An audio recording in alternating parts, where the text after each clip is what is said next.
sesiones de 45 minutos, así que las tenemos que aprovechar mejor.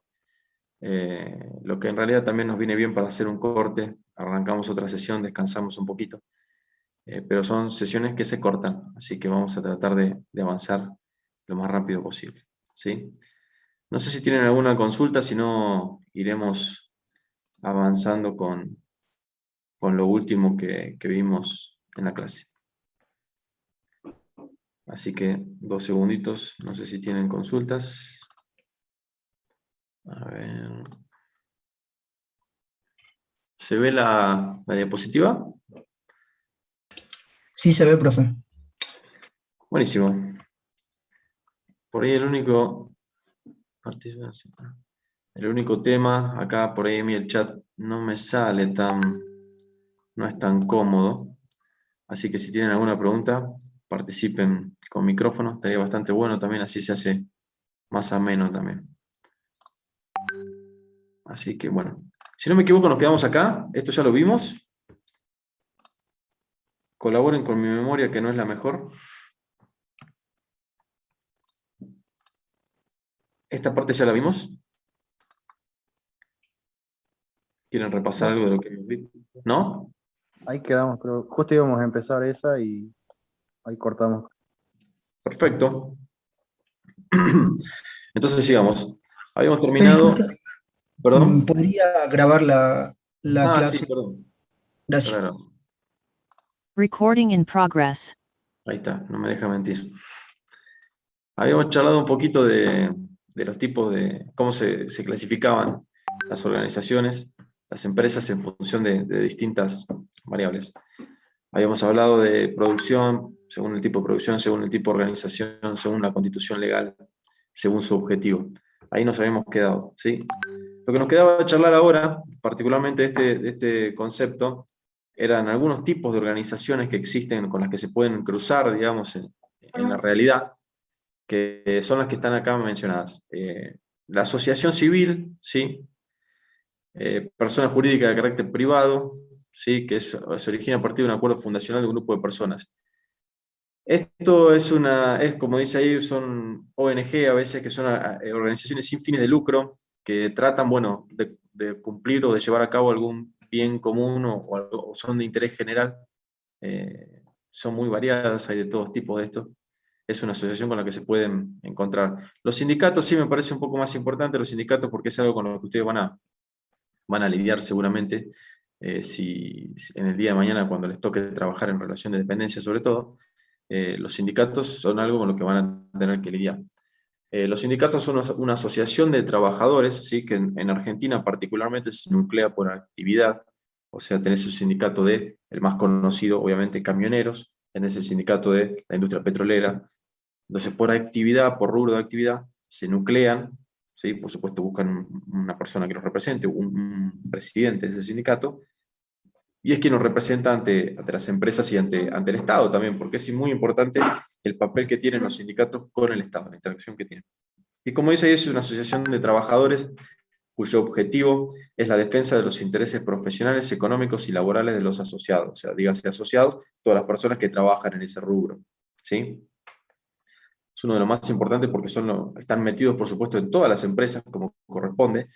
Todas las empresas tienen, independientemente del rubro, un sindicato, y normalmente en esa estructura, en esa base de empleados, tienen representantes gremiales que se llaman, ¿sí? Que son las personas que interactúan más directamente con el sindicato y la empresa, ¿sí? Y son las que, dentro de la estructura de la empresa, ¿sí? Son los que más contacto tienen con los operarios, con los empleados, para relevar cuáles pueden ser todas sus necesidades, cuáles pueden ser las cosas que hay que resolver desde el punto de vista empresa o Estado, ¿sí? Las fundaciones son otro tipo de organizaciones sin fines de lucro, ¿sí? Se difieren un poquito de la asociación civil por los aportes patrimoniales que hacen las personas, pero tienen un fin relativamente similar. Las administraciones públicas, ¿sí? Las administraciones públicas, bueno, es el Estado, básicamente la universidad, tienen una reglamentación y legislación propia. Si ustedes se acuerdan de lo que hablamos, también son autárquicas, como la universidad, particularmente la universidad es autárquica, tienen normalmente una forma de administración muy particular y muy propia, ¿sí? De cada uno de los sectores que se manejan. En Argentina, bueno, la verdad que tienen un peso muy importante porque cuando uno evalúa el porcentaje de trabajadores en el sector privado y trabajadores en el sector público, se da cuenta que hoy en día hay más trabajadores en el sector público que en el sector privado registrado, ¿no? Porque esto estamos hablando de registrado. ¿Qué significa registrado? Gente que trabaja en blanco, gente que trabaja en negro. La gente que trabaja en negro, que no tiene un recibo de sueldo, no figura en estas estadísticas y por ahí, bueno, es un poco difícil medirlas, pero si vamos a los registrados, hoy, si no recuerdo mal, es mayor el empleo público que el privado, lo cual no es muy bueno, digamos, desde el punto de vista administrativo del país. Después existen lo que son las asociaciones, colegios, consejos profesionales, que de esto de algo charlamos, después del famoso COPAIPA que hablamos, que son los que brindan servicios sometidos a una legislación especial, aplicables a las profesiones liberales. ¿Qué se entiende esto por ahí por profesiones liberales? Son profesionales como ustedes que no trabajan en relación de dependencia. No es que el ingeniero industrial es un liberal, es una profesión liberal, y el ingeniero químico no la es. No, en realidad los dos pueden tomar cualquiera de las dos posiciones.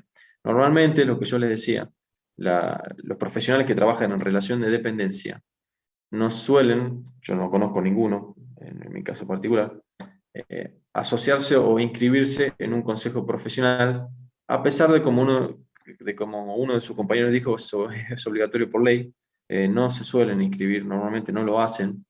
Es cierto también que hay una campaña hace tiempo ya de los colegios, del COPAIPA particularmente, que es el de la provincia de Salta, para nuestra profesión, eh, que va a las universidades y no los insta, pero sí los motiva a anotarse en el colegio y registrarse y matricularse como un profesional independiente.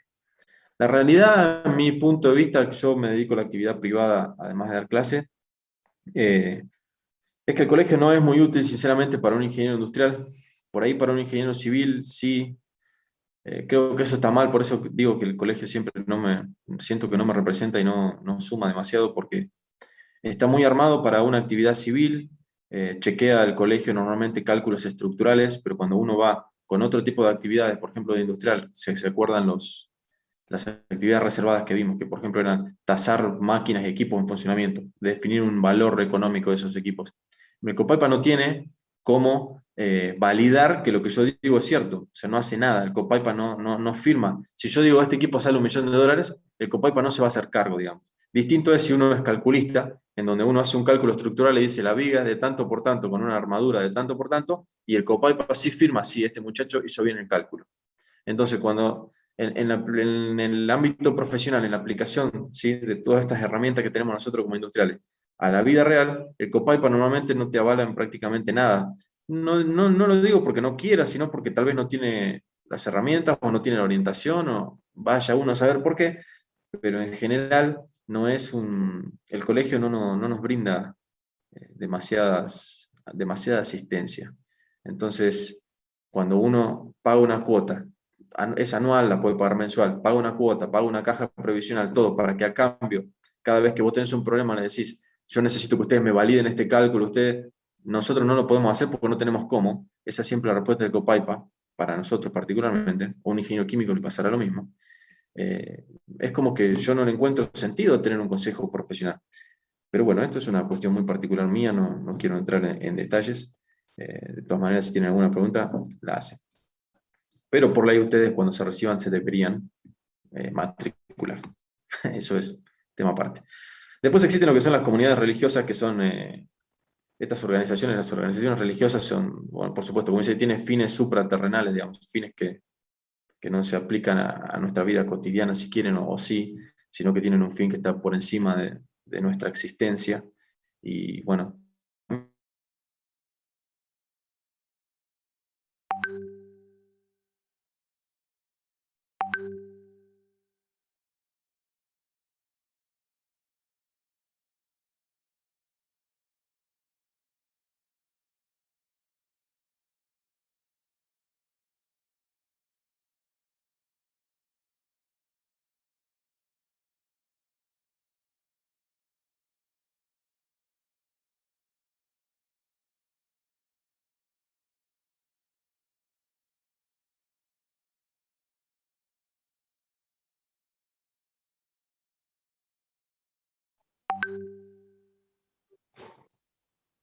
Recording stopped.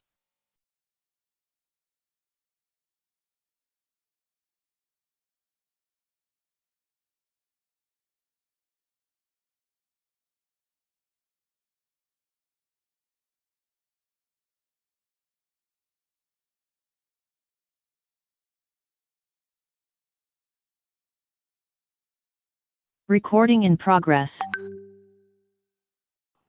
Buenas, volvimos. Lamentablemente se cortó internet, estoy con el celular. Pero bueno, son cosas que pueden pasar. ¿Me escuchan bien ahora ahí? ¿Sí? Sí, profesor. Bueno, mil disculpas. No está de nuestro lado la suerte, pero vamos a tratar de remar igual. Nos quedamos acá, en esta etapa. Siguiendo un poco el concepto de lo que eran las organizaciones y hablando de lo que son las organizaciones, cómo se originan, hacemos este pequeño repaso de dónde surgen, o por lo menos de dónde se tiene idea que surgen, de dónde se las conoce, de dónde se las registró por primera vez, digamos. ¿Sí? Y las organizaciones como tal, como hoy se las conoce, surgen o se cree que surgen a los artesanos de la Edad Media. ¿Sí? ¿Qué se observaba en esa Edad Media?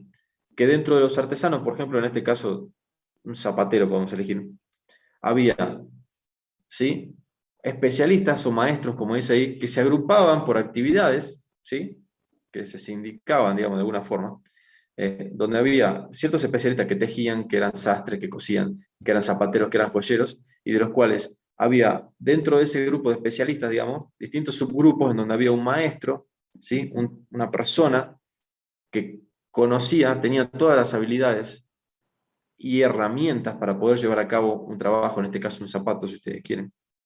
Entonces él manejaba todas las herramientas y tenía los conocimientos y aptitudes para poder fabricar un zapato, ¿sí? Y ese maestro a su vez tenía normalmente un jornalero, un oficial, como se le llama, ¿sí?, que era una persona que ya conocía más o menos el oficio y hacía tareas que el maestro le indicaba, ¿sí?, para poder fabricar el zapato. Y después, bueno, el maestro los vendía. Y como último eslabón de esa cadena había normalmente un aprendiz o un iniciado, como dice ahí, que era una persona que no cobraba, no percibía una contraprestación por el trabajo que hacía, ¿sí?, en donde lo que esa persona quería, como dice su palabra, aprendiz, era aprender el oficio para eventualmente pasar a ser un jornalero, para eventualmente pasar a ser un maestro si podía, o un dueño de negocio, digamos, porque a la larga ese maestro era el que era el dueño de negocio. Entonces, eso es lo que se observa desde la Edad Media, cómo se organizaban las actividades. Entonces, si hacemos una analogía, lo que se observaba muy claramente es que había una pirámide en la que había alguien que daba órdenes y alguien que cumplía.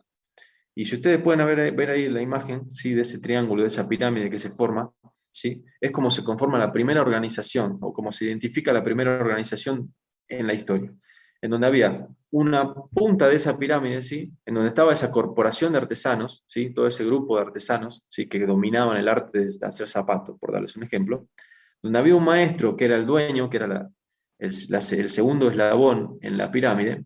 Ustedes ven el mouse cuando yo lo muevo, ¿no? La flechita, ¿sí? ¿Correcto? Sí, profe. Sí, Perfecto. profe. Y después debajo de ese dueño había un asalariado que era el jornalero, que era el que sí percibía una contraprestación para llevar a cabo ciertas tareas, ¿sí?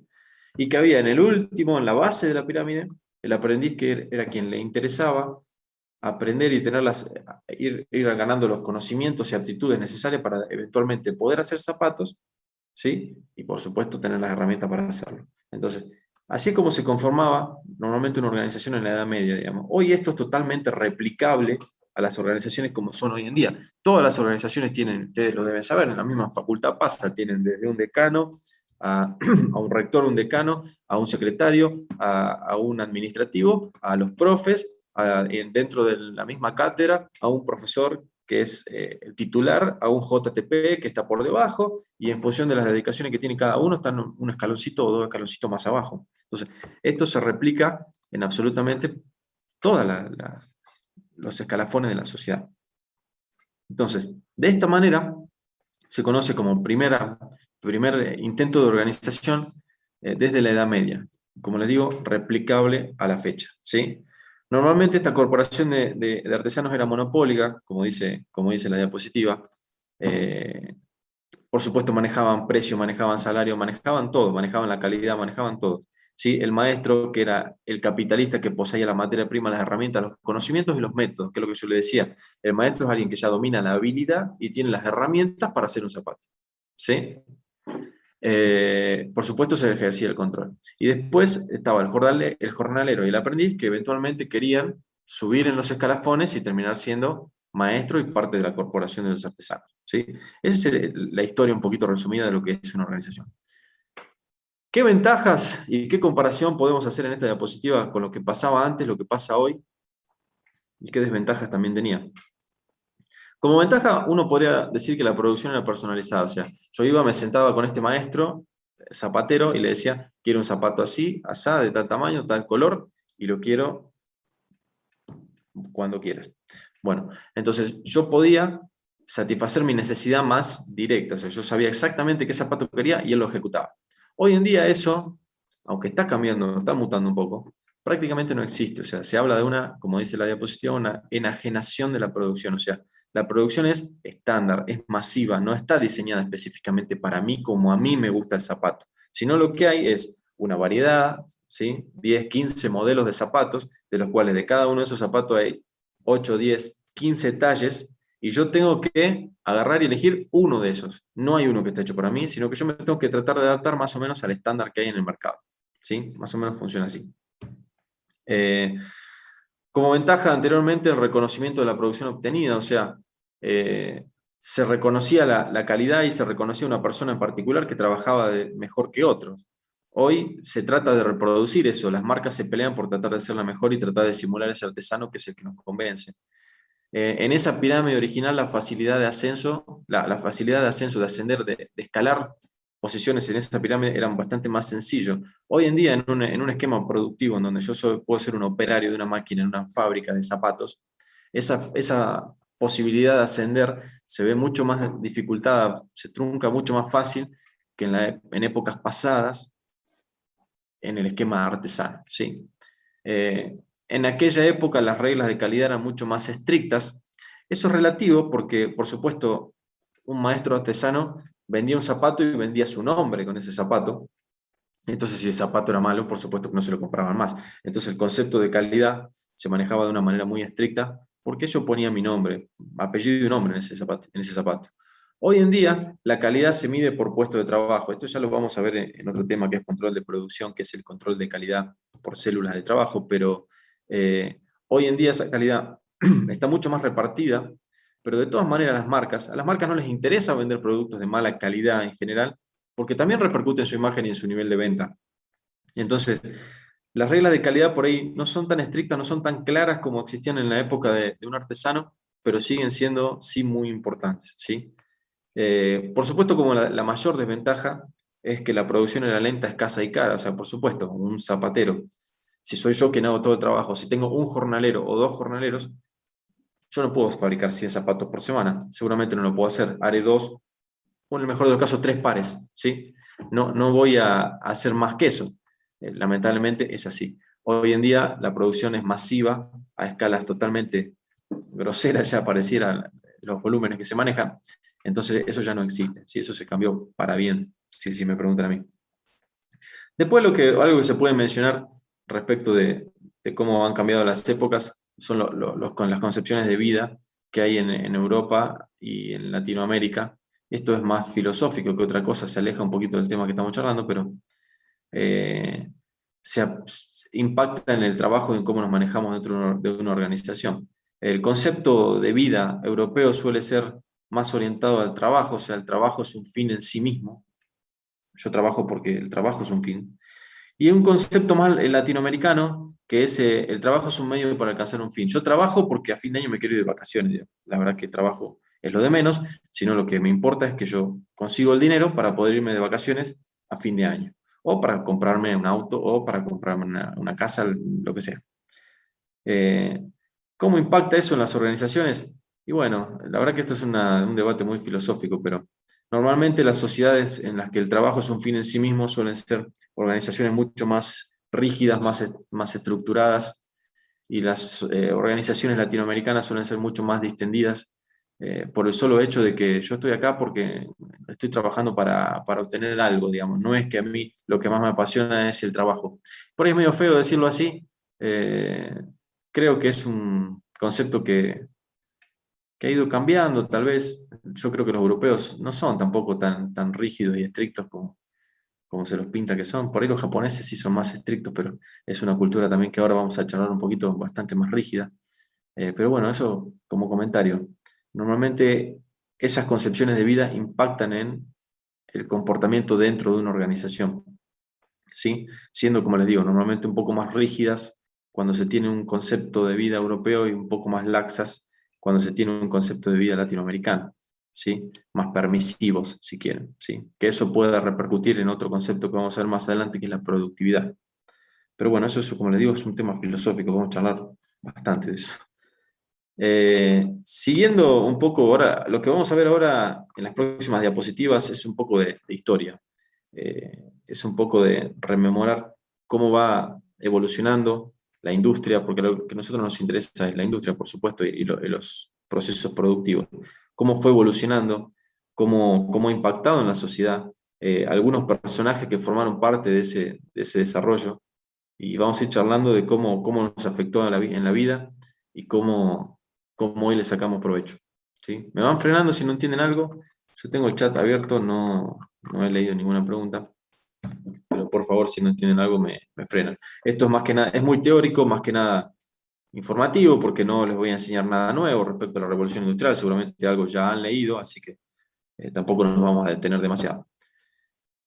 Ahora vamos a charlar un poquito precisamente de eso, de la revolución industrial y cómo ha impactado en nosotros también como ingenieros, ¿sí? La revolución industrial como concepto, como dice la diapo, es un proceso ininterrumpido, es una espiral en la que estamos metidos y circulando hace ya más de 200 años, porque según historiadores empieza en 1750, empieza en 1740, 1730, hay un montón de, en función del autor, opiniones. Pero es un proceso que pasa hace ya mucho tiempo y que ha tenido diferentes etapas a lo largo del tiempo. ¿Qué se gesta en la primera etapa del industrialismo? El capitalismo, ¿sí? El famoso capitalismo, el capitalismo salvaje, lo que generó, como dice, constantes avances técnicos, ¿sí? Cambió absolutamente todos los sistemas productivos que ustedes puedan imaginarse que existían. Antes se trabajaba el campo, se trabajaba de una manera muy agraria, o sea, no había grandes procesos industriales como los que ustedes conocen ahora, era todo muy local, los mercados eran locales, las comercializaciones entre pueblos incluso eran dificultosas. Realmente uno no se hace idea más de lo que ha leído o lo que ha visto en algún documental de cómo era la vida antes de lo que nosotros conocemos.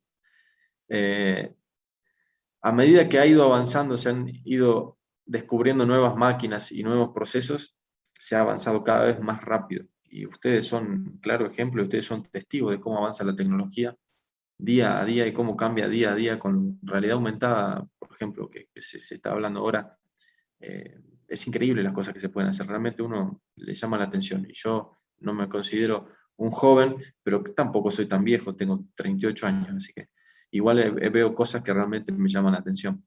La primera revolución industrial se inicia en el siglo XVIII, como dice ahí, en donde una clase capitalista empieza a invertir, en agrupar gente, e invertir en ciertos proyectos de minería, algunos agrícolas también, para tratar de ¿qué? De aumentar su producción y masificar la producción para empezar obviamente a ganar cada vez más dinero, digamos, emplear gente para ampliar el negocio, digamos. O sea, abre una economía artesanal cerrada, como dice ahí, a una economía mucho más globalizada, en ese momento no global, pero sí a pueblos cercanos, a países cercanos, ¿sí? A incrementar el comercio entre países y a aumentar los niveles de producción sobre todo, ¿sí?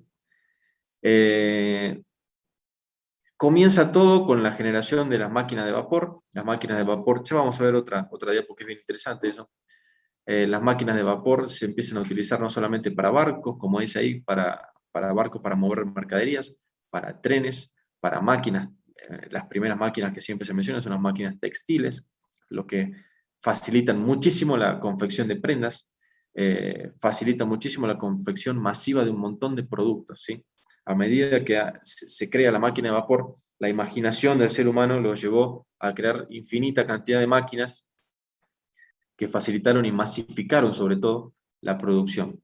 Esto tiene consecuencias tremendas en la sociedad, que particularmente las más importantes creo yo son en el aumento de calidad de vida, porque el hecho de hacer los productos más masivos abarataron los costos. El hecho de abaratar los costos, personas que antes no podían acceder a nada, pudieron empezar a acceder a otro tipo de alimentos, a otro tipo de vestimentas, a otro tipo de medicamentos, de salud, y el hecho de mejorar ese nivel, esa calidad de vida, eso conlleva a que la mortalidad infantil se reduzca. Eso lleva a que la expectativa de vida se duplique, triplique en muy poco tiempo y que la población mundial crezca de manera exponencial en muy pocos años. Entonces, el hecho de industrializarse generó un impacto a la sociedad, ¿sí? Desde el punto de vista social, humano, muy, muy grande, muy, muy grande. Y ese por ahí es el hito más importante, creo yo, de la revolución industrial, que es mal llamada revolución industrial, algunos dicen, porque normalmente uno dice revolución y la revolución dura 15 minutos, una hora, un día, es un hito puntual. Sin embargo, cuando hablamos de revolución, hablamos de procesos por ahí que ahora vamos a ver una gráfica que pueden haber durado 100 años, 80 años. Entonces es una revolución un poco lenta, si me preguntan, pero no deja de serlo, digamos. A medida de todo ese tiempo se han ido desarrollando equipos, máquinas, sistemas productivos que simplificaron y masificaron sobre todo la producción de un montón de cosas. Y eso es lo más interesante. La producción, digamos, como concepto, al masificarla todo, generó riquezas. Y eso es un concepto muy interesante que dice acá la diapo, porque la producción es la única fuente genuina de riquezas. Y esto es un tema fundamental. La única forma de generar riquezas es con producción, con empresas, y esto me meto un poco en política si quieren, aunque no me gusta mucho.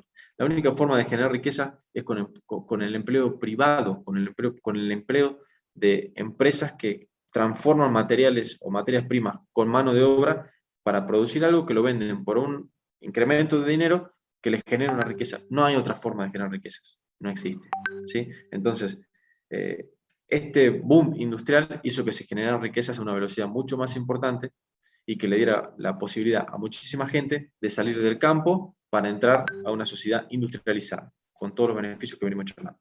Queda menos de un minuto, voy a dejar Recording stopped. de grabar, así hacemos un pequeño corte y volvemos. Sony 38 y 40. Volvemos y 45, ¿les parece? 15:45, retomamos, ¿sí? Bueno, profe. Listo. Bueno, profe. Pueden entrar por el mismo link, ¿sí?